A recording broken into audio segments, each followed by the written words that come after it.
Hi, Morning. this is Kim, This is Andy. and we're going to read to you from the Urantia book. But first, we have 365 Days of Walking the Red Road by Terry Jean.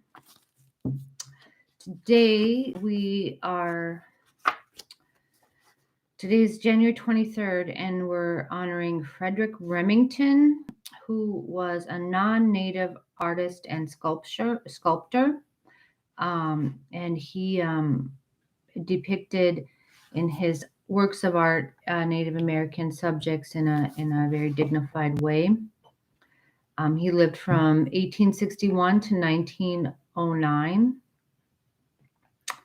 and he says, "There is a dignity about the social intercourse of old Indians which reminds me of a stroll through a winter forest." Oh, that's nice. Yeah. Okay, and then we have to remember today a very sad day in Native American history, January 23rd. There was the Baker Massacre. On January 23rd, 1870, at the Marias River, Montana, the Baker Massacre, also called the greatest slaughter of Indians ever made by United States troops, leaves 170 to 215 Indians dead in the snow. They are to be remembered. That's horrible. This happened to the 1870 in northern Montana, north central Montana, Marias River. So there's a lot of empty country up there. And it was the Piegan Blackfeet people that were massacred in their sleep.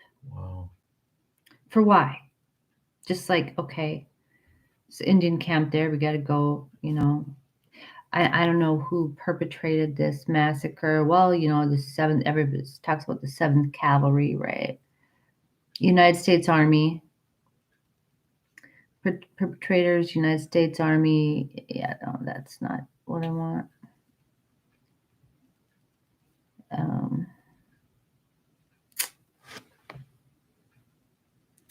Northern Montana.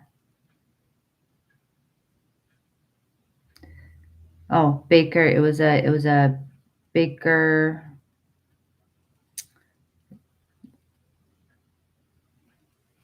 Malcolm Clark had accused a Blackfeet warrior named Owl Child of stealing some of his horses. So he punished this person with a whipping. Owl Child and several allies murdered Clark. Okay, so they whipped this guy. They came back and killed this guy, this rancher. And now here there followed this, Major Eugene Baker at Fort Ellis near Bozeman to strike this here. And the Montana people decided, well, we got to go kill these. They just accused, they don't even know if the guy, it was never proven that Owl Child stole these horses, but he got whipped for it. Whipped. So they went and murdered killed this whipper, whose name was Clark, and then everybody comes down. Now we got to kill every man, woman, and child here, 200 and some of them in their sleep. Okay, that's how that goes. All right. One of the many massacres. Soldiers later reported that Baker drank a great deal throughout the march. Baker discovered a random village, people sleeping, may or may not have anything to do with, but they're Indian just the same, so let's kill them all. And spent the evening drinking heavily. So this guy, Baker reportedly replied, okay, so there was what?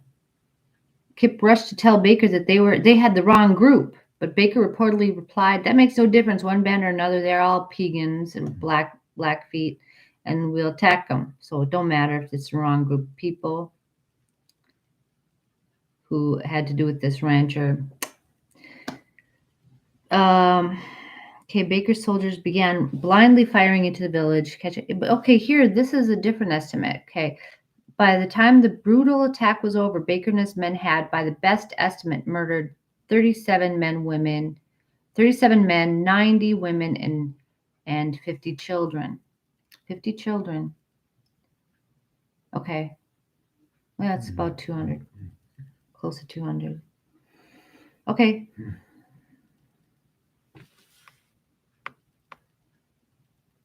Okay, so many Americans are outraged at this, whatever, yeah, but Baker and his men did not face court-martial or any disciplinary actions. However, there was a public outrage over this. So, there's decent people here in the United States, even then, even now, Okay, all right. This is really sad. Okay, I'm going to be remembering this today. Okay, so I'm sorry. I don't know what to say about that. That just grieves my heart terribly.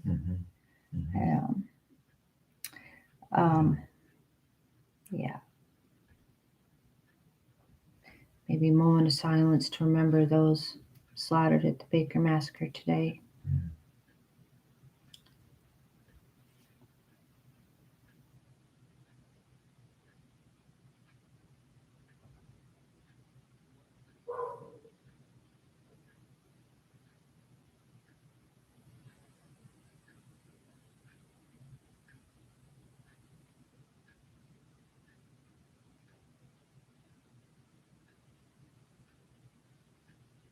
Okay. Back to the Urantia book, paper 34, the local universe mother spirit. We're now on section 4, the local universe circuits. Yeah. There are 3 distinct spirit circuits in the local universe of Nebadon: the bestowal spirit of the Creator's Son, the Comforter, the Spirit of Truth. 2, the spirit circuit of the Divine Minister, the Holy Spirit.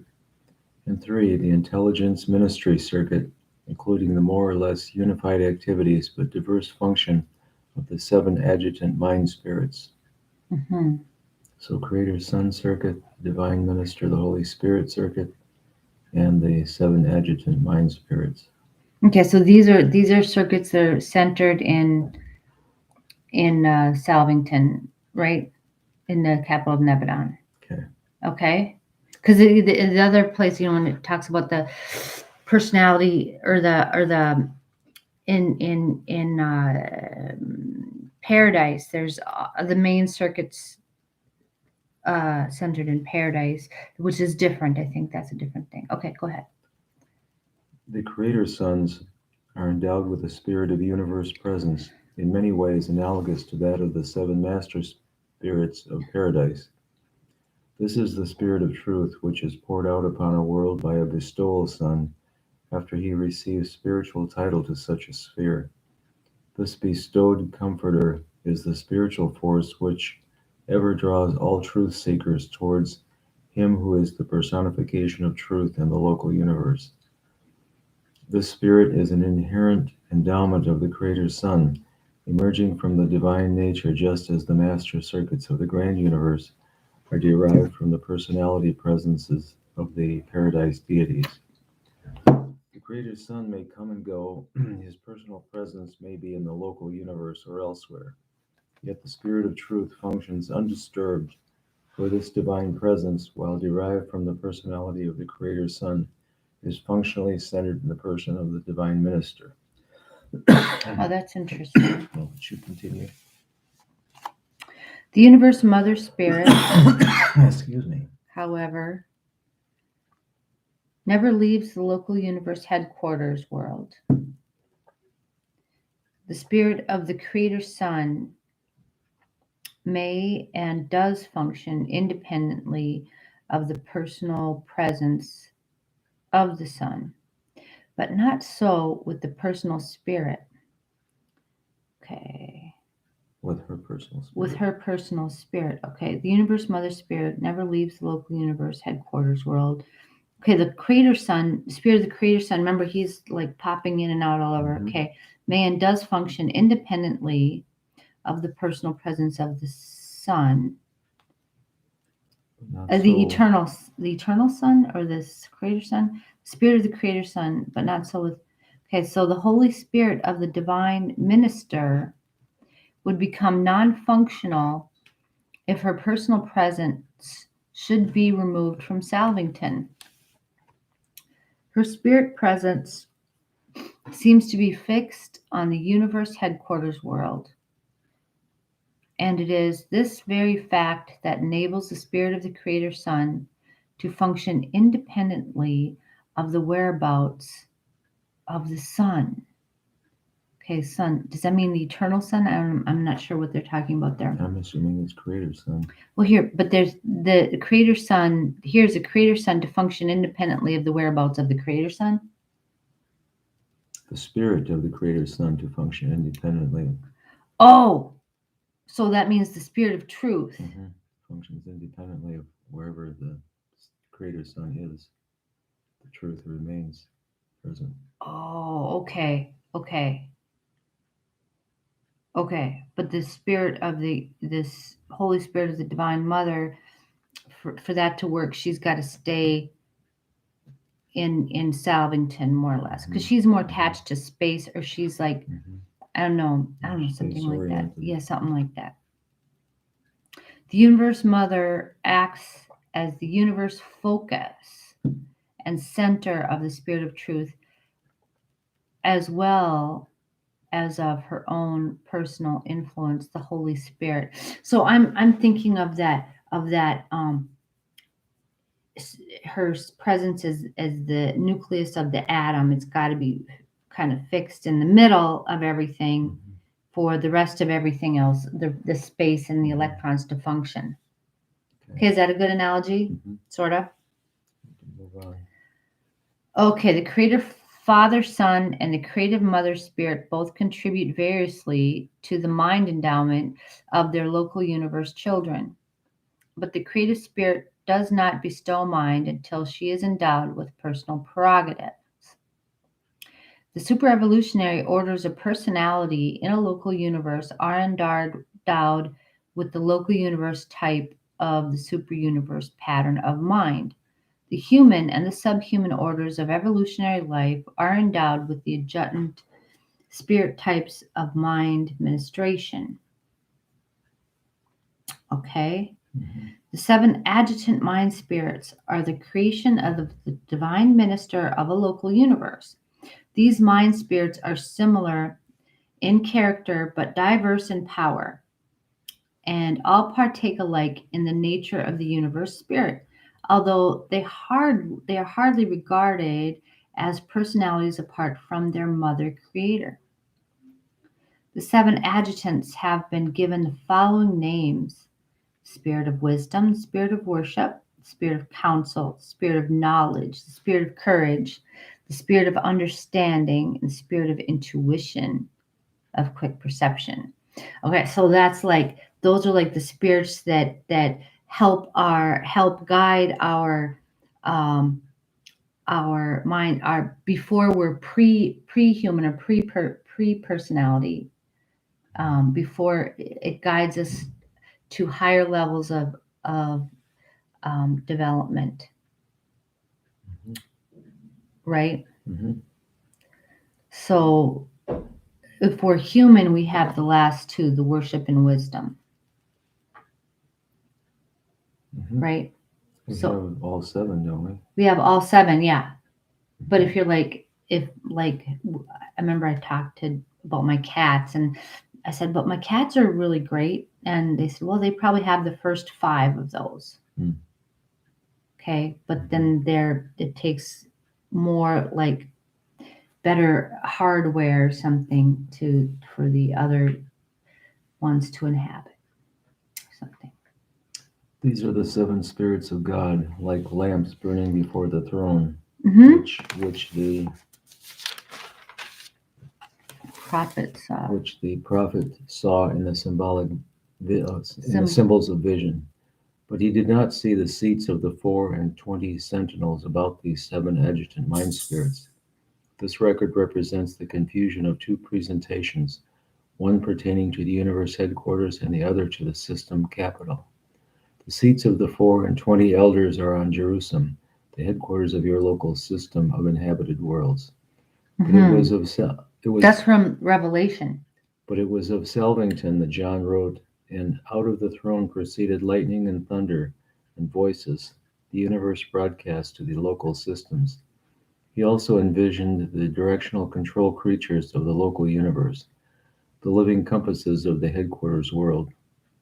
This directional control in Nebadon is maintained by the 4 control creatures of Selvington, who operate over the universe currents and are ably assisted by the first functioning mind spirit, the adjutant of intuition, the spirit of quick understanding. The description of these 4 creatures, called beasts, has been sadly marred. They are of unparalleled beauty and exquisite form. That's interesting. The 4 Okay, so they're talking about Revelation. So it'll be interesting to compare this to Revelation, the book of Revelation, right? Mhm. The 4 points of the compass are universal and inherent in the life of Nebadon. All living creatures possess bodily units which are sensitive and responsive to these directional currents.